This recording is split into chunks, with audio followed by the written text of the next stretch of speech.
Mic check 1 2, it's the Y2K collector, and by now you've probably seen a thumbnail with the GameStop logo on it and someone looking like they're trading in a boot for store credit.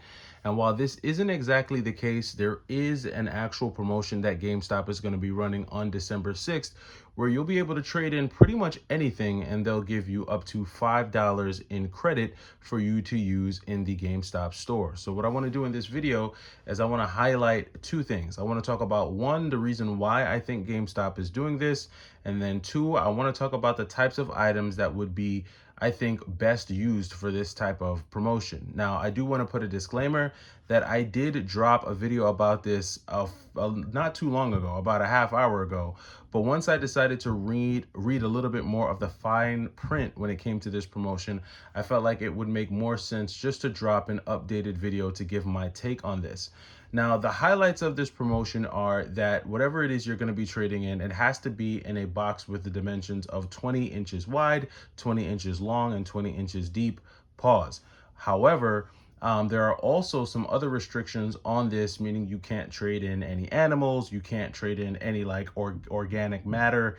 Like you can't be too crazy. Now, if you want the full details of the rules of this promotion, you can obviously go to GameStop's website because they do have them broken down in bulletized format so you can see how the promotion works, and they do talk a little bit about why they're doing this. Now, when they mention this, they do say that they're doing this to have a little bit of fun, but we all know the real reason why, and we're going to get to that in a second.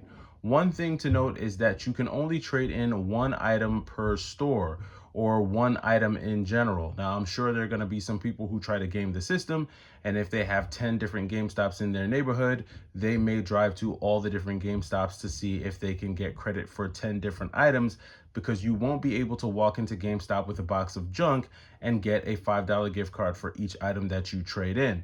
They did put a limitation on this because GameStop at this point has probably dealt with enough resellers to know that there is going to be someone out there that tries to offload a bunch of junk to them. And so they're trying to limit how much junk they actually take in.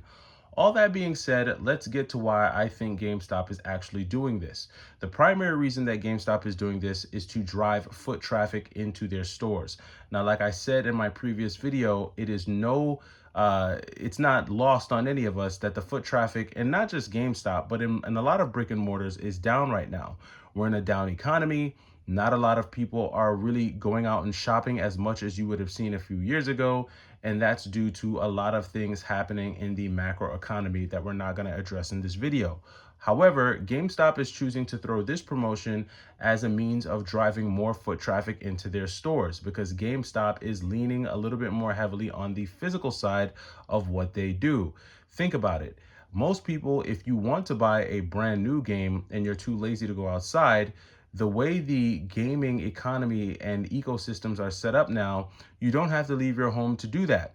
If there's a new game that's coming out, you can go to whatever digital platform you have for the console you're playing, whether it be Microsoft, Sony, or Nintendo, and pretty much just download the game that you want right from the comfort of your bedroom or your living room and never have to go outside and deal with any of the elements, deal with the crazy holiday traffic, deal with just the crazy holiday attitudes that people have. And if you're just not a person for large crowds, this presents obviously the most convenient option. And while this is great for you, it's bad for GameStop because they do not get any cut of any type of online purchases that you make from Sony or Microsoft or Nintendo. Therefore, it's in their best interest to get people into their stores, where over the last few years, they've leaned heavily on selling you physical items, whether that be t-shirts, pops, amiibos, posters, hats, scarves, t-shirt, the whole nine yards, handheld games, modern retro devices, and of course the physical video games that they sell in their store.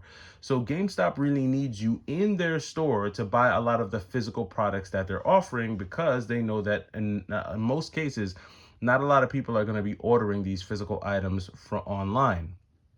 Now, do I think that this is going to work? I don't know. We will see. I feel that GameStop still has a significant amount of foot traffic, And usually that foot traffic comes from the parents who probably haven't caught up to the digital wave yet, and they're still used to kind of going to the store and buying things.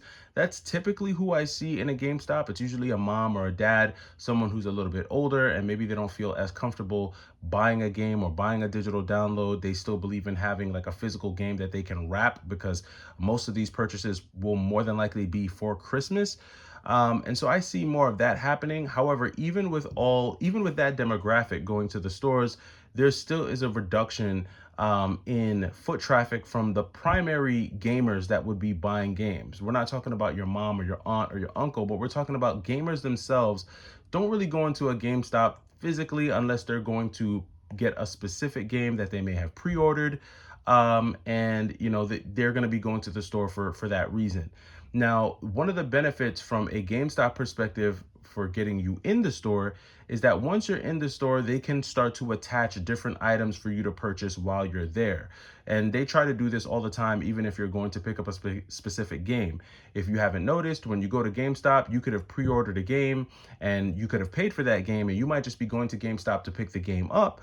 But while you're there, they're going to try to sell you insurance. They're going to try to get you to pre-order another game. They're going to let you know about another game that recently came out, and they're going to try to get you to buy that. And it's all about attach rate with them. They want to attach as many items that they can to your single purchase as they can. And they don't really win unless they're able to do that. So if you just go into the store, buy what you specifically went there for, and walk out without buying anything extra that they try to sell you, in most cases, the GameStop store will really consider that a loss. It doesn't really do much for them. And that's why they need your feet in the store to be able to make the most of the promo.